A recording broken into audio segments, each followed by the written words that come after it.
Bienvenidos amigas y amigos, it's your boy Darzus, and I hope you are all doing amazing. Today we are here to talk about chapter 193 of Undead Unluck, and I have actually stumbled upon the greatest conspiracy within this series. Stay with me now, because it literally took me till this chapter to realize this. However, Yoshifumi Gotsuka hates Top.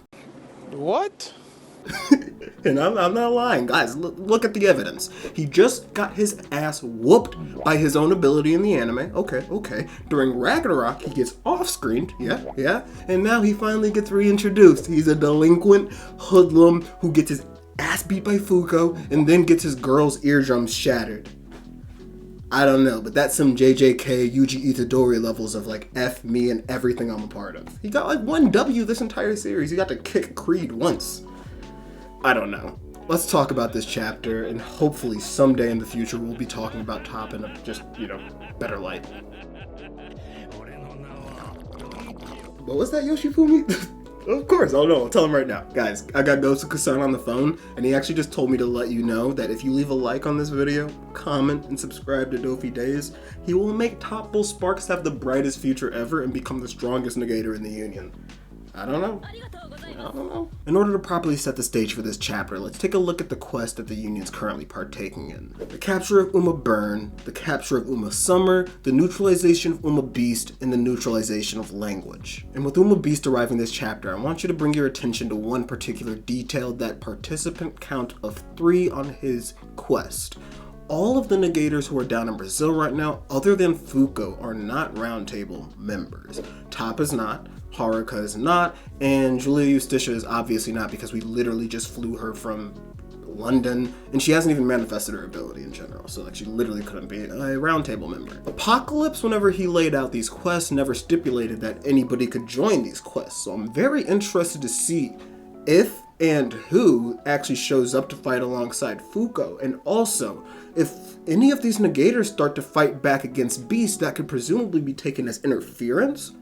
And I wonder what that penalty for interference is going to be. Is that going to be a crossover quest? Maybe language shows up as well to fight against the negators who are down in Brazil. I'm not sure. I'm just very interested to see what actually happens in terms of the fight for this. Or maybe Fuko's going to have to built different again, do a solo fight against Beast before anybody else actually shows up. But they have moves, so I guess that's not really true.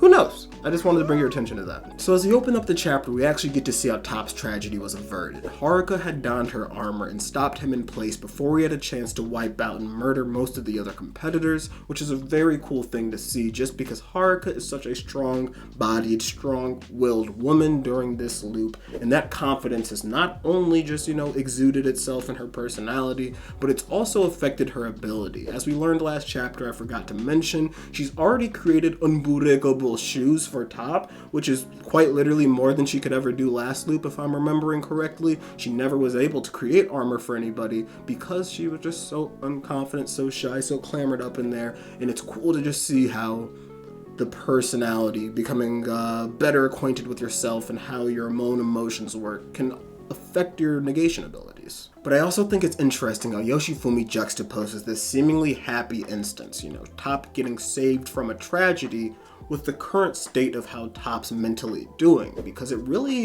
sheds light on the whole idea that what Fuko is currently doing during this loop isn't like a panacea. It's not something that's always going to work, and it's not something that's just going to make people lead happy lives. She sent Haruka down there to avert that tragedy, and she did. The tragedy was averted, but God still said, I got my hand tinkering over things. He gave his mom the illness. He still was never able to run track. It's not just because of Unstoppable this time. And it's just so interesting to see how, I don't know if it's God's tinkering or if it's just a very good showcasing of reality, that no matter how it is, if you avoid traumas, if you avoid any sort of hardships, more still may come. But Top needs to learn to weather this goddamn storm. So as I mentioned, something beautiful was juxtaposed with something chaotic. Top Bull Sparks was on fire this chapter, and it was just so cool to see a true, provocative negator versus negator fight for honestly the first time in a long time. I would not really count Fuko versus Void as like a true negator versus negator fight. Nigga, that was Hajime no Ippo. That was just some good old boxing, a good old sports anime for a second.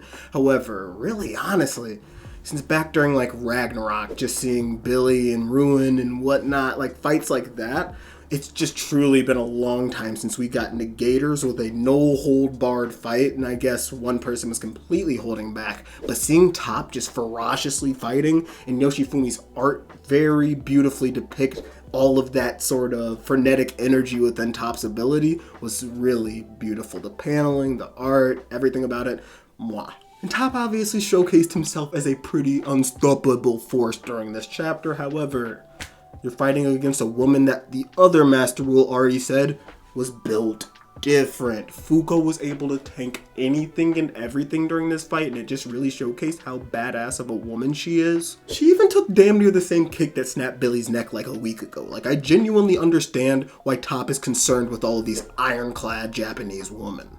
And Fuko's defensive dominance throughout this entire portion of the battle showed that she could obviously overwhelm Top, but this is way more so an ideological battle for them. She wants him to learn that he's not the toughest cookie in the crowd, and even more so, that he is not alone in his anguish. And in order to show him that he's not alone, that there's other negators out there in the world like him, she gotta put some unluck on him, that the trees falling everywhere puts him in a freaking headlock.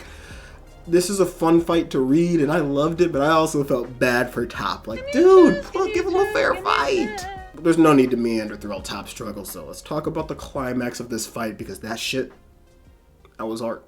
Throughout this entire fight, Top had wanted Fuko to come to his side, to use her abilities for evil just like him, to seek revenge with him against the world that had wronged them both for just abiding by the rules. And he said that nobody had even tried to help him with his struggles, but this is a speech that Fuko has heard before, and she knows that these are nothing more than a cry for help.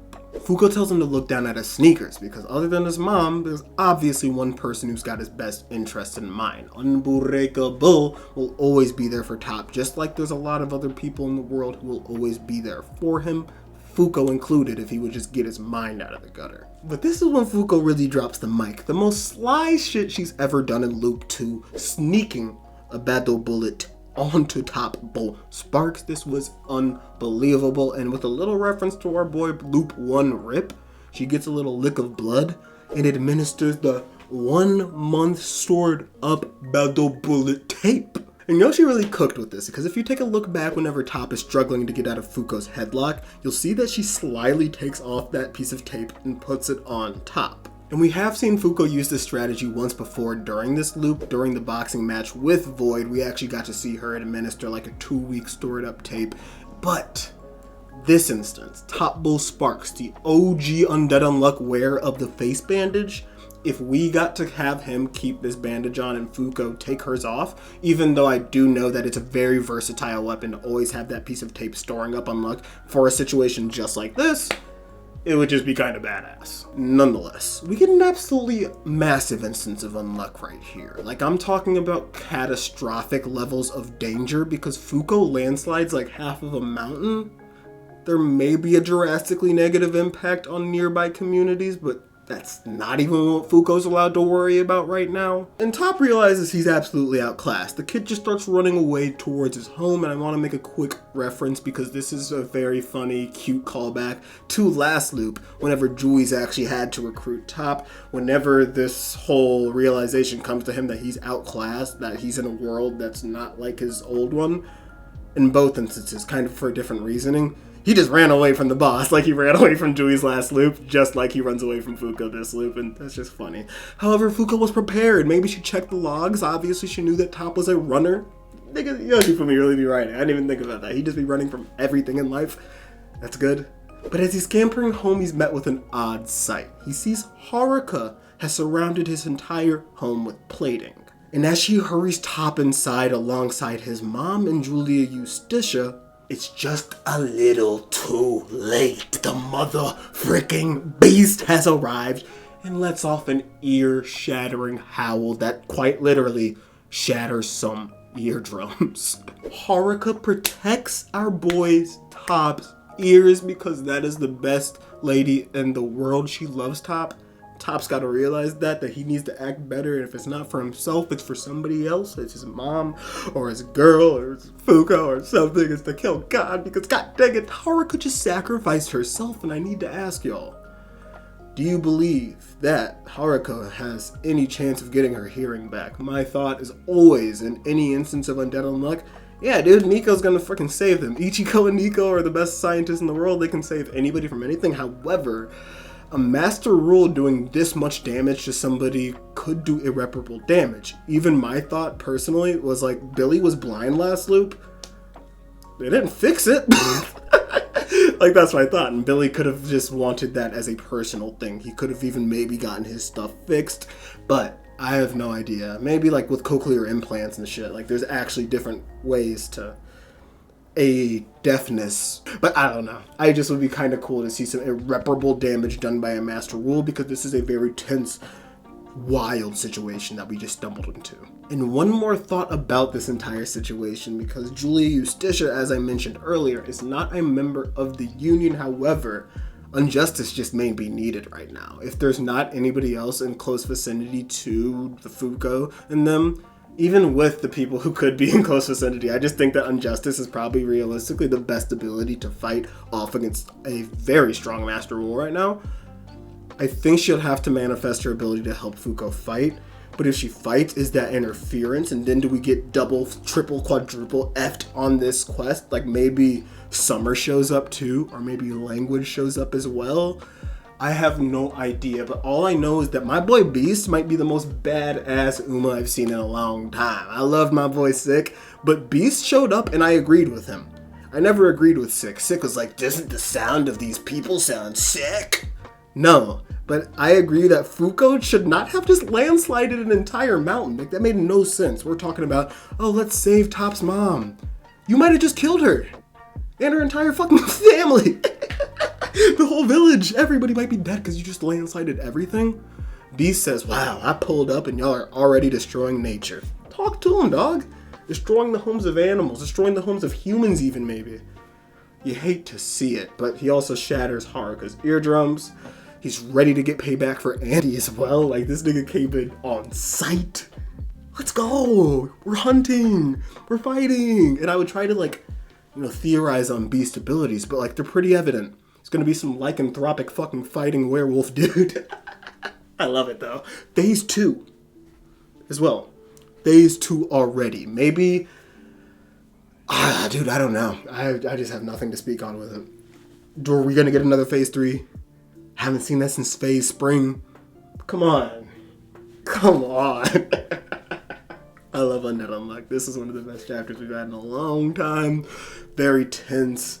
Very wild, and I had a random theory that I would love to share with y'all right now before I leave, because I feel like this video is getting extremely long and I need to edit it.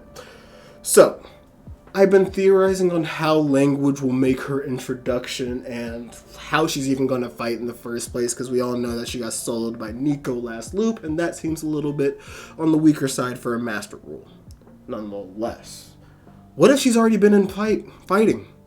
What if she's already been planning stuff out and she is a more cunning woman than we can even think of, and she's got a legion of Umas who she's able to communicate with because she's literally the bearer of Language, the rule of communication. So Platinum and Gold showed up during Julia Eusticia's arc looking for Julius de Arc. Who the hell would have known of Julius de Arc, and why are they trying to kill her for no reason if you guys are just two no-named Umas who literally got killed by Shin and Mui sitting on you? Think. Stay with me. What if they were ordered?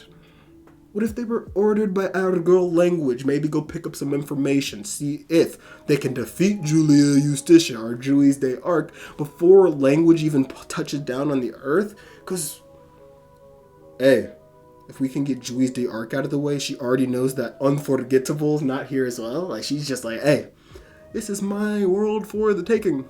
I have no idea, though. Just a thought, because I feel as though she's not going to be a strength fighter. I don't think her being a physical fighter is within the realms of reality, solely because Yoshifumi would know that was some bad writing, because Nico at that point could not have been that strong. The psychopods to the astral doll veracity were not created until the fucking Uma Ghost arc, and I don't think he's fighting off against a Master Rule alone without technologies like that at his hands, but who knows? Just said a lot of shit, bro. Just said a lot of shit. I'm looking around my mic to see if I missed anything, but it doesn't look like it. My last bullet point was wonder if language is around or whether she'll be in another location or Master Rules tethered to one specific spot for their quest. That's my question to you. I'm out of here, dude. That's what I got.